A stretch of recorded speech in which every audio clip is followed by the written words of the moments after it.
So how does this take place? NHK is conducting an experiment with a group of researchers.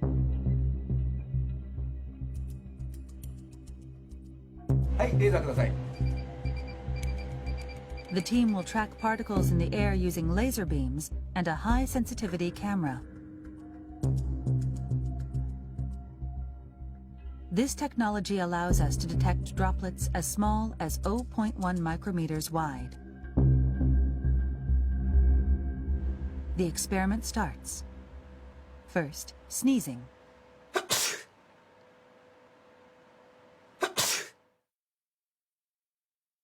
We can see a large droplet about 1 millimeter in diameter.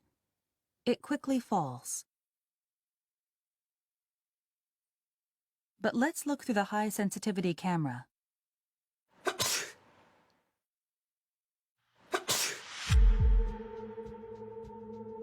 We can see small particles that seem to glitter floating through the air. These particles are all smaller than 10 micrometers, or 1/100th of a millimeter in diameter. Let's take a look from a different angle. They're small and light. You can see them drifting through the air. These are microdroplets.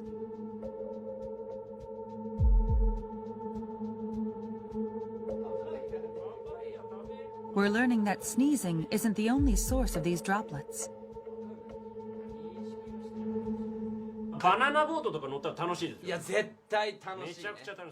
We ran the same experiment on a close-range conversation. People generate a lot of microdroplets when they talk loudly.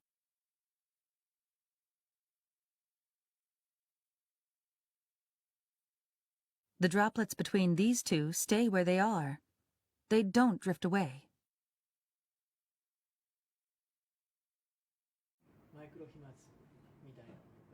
It's not yet known what volume of microdroplets leads to infection. But Tateda says we can't rule out the possibility that microdroplets have spread the virus to some extent. そのマイクロ飛沫、小さな粒子の中にもたくさんのですね、生きたウイルスがいて、大きな声での会話、あるいは激しい息遣い、そういった中でですね、このマイクロ飛沫ができて、それが近くの人、その人が吸い込むことによって感染が広がる、そういったリスクが見えてきたものと思います。The risk of infection through microdroplets becomes even greater in a closed space with poor ventilation.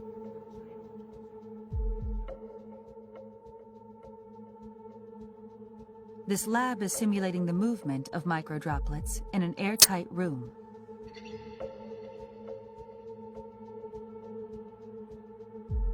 About 10 people in an enclosed space the size of a classroom. A person coughs once and spreads about 100,000 droplets.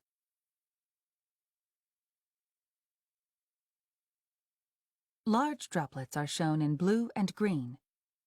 Most of these fall to the ground within 1 minute.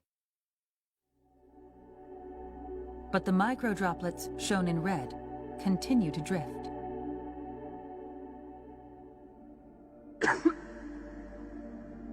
This simulation uses only microdroplets.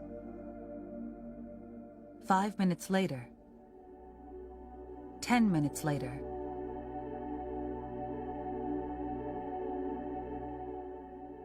20 minutes later, the microdroplets are still floating in place.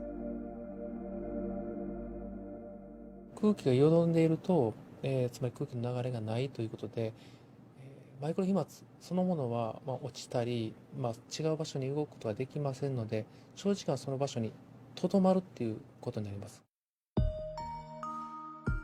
But there is a way to prevent this stagnation of microdroplets. Opening windows and increasing air circulation is believed to be effective.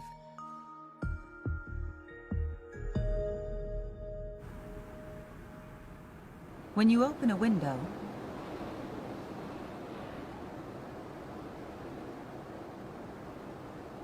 micro droplets are quickly swept away.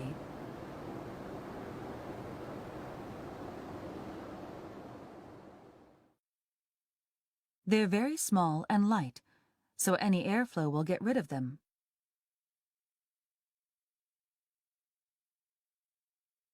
できればですね、2箇所開けて風の流れを作ってあげるということが大事。それが1時間に1回でもいいから、そういうようなことをやることによって感染のリスクというのはかなり下げることができるようになるんじゃないかなというふうに思います。